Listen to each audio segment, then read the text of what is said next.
all of you, whether in government, industry, academia, or civil society, can drive ITU's work with your contribution and consensus decisions.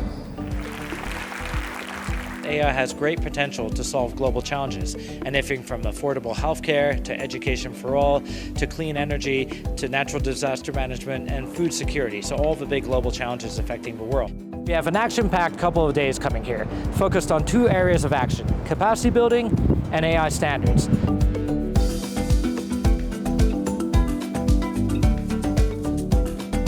Startups are developing a lot of applications to help farmers in rural areas. There is no connectivity.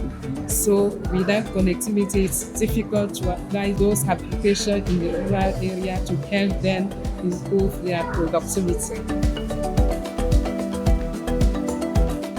It's a great opportunity, building a solution that can impact lives using artificial intelligence. It was really good to see the various ways that AI is being used for the good of humanity. And we had a very special announcement today. So Will.i.am with Google, google.org, and ITU, and also GIGA, which is an ITU UNICEF project, they've pledged $1 million to basically help train the kids who are already participating in our global robotics youth competition.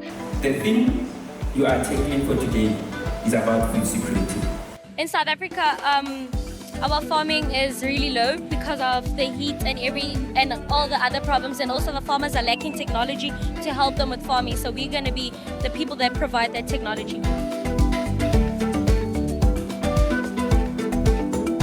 It is empowering youth as they try to find new ways to innovate and improvise on agriculture farming.